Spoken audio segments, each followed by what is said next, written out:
Question period. Période de questions. Senator Plett. Sénateur Plett. Merci, Monsieur le Président.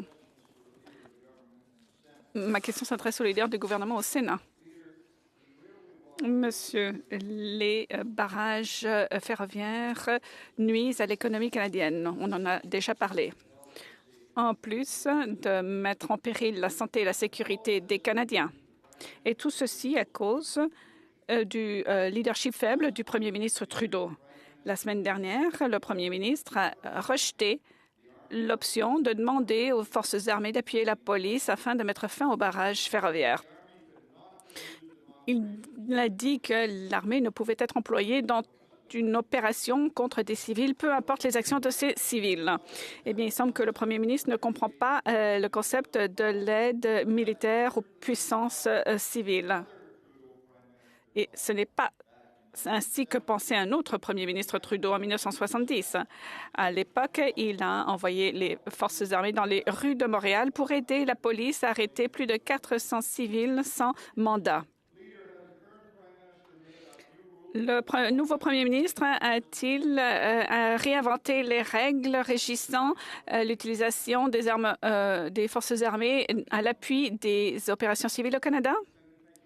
Réponse. Merci de votre question, sénateur.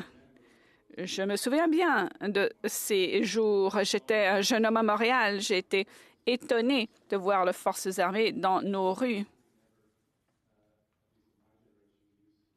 Nous n'y étions pas habitués. Honorable sénateur, je ne crois pas que l'actuel Premier ministre a réinventé les règles. D'après ce que j'ai compris, la décision de faire intervenir les forces armées dans la crise de 1970 s'est faite à la demande du Premier ministre du Québec de l'époque. Effectivement, c'est devenu une convention. Lorsqu'un Premier ministre provincial demande telle aide, comme l'a fait le Premier ministre Bourassa, eh bien, le Premier ministre Mulroney, pendant la crise d'Oka, répond et fait droit à cette demande. À ce que je sache, cette demande n'a pas été adressée au Premier ministre dans le cas qui nous occupe. Sénateur Plett. Monsieur le leader, cette crise perdure et pourrait même s'aggraver.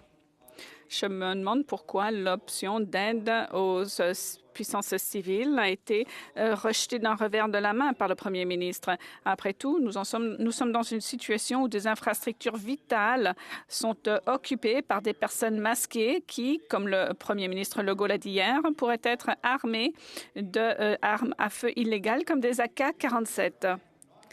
Écoutez,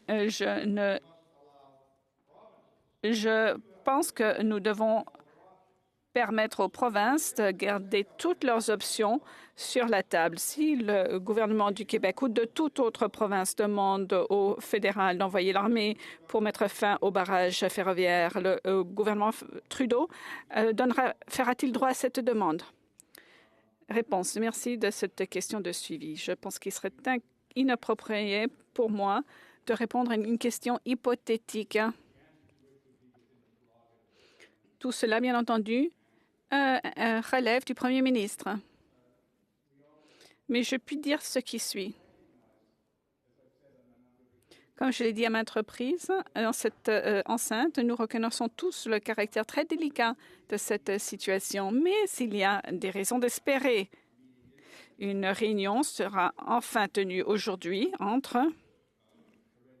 les chefs héréditaires et le gouvernement du Canada.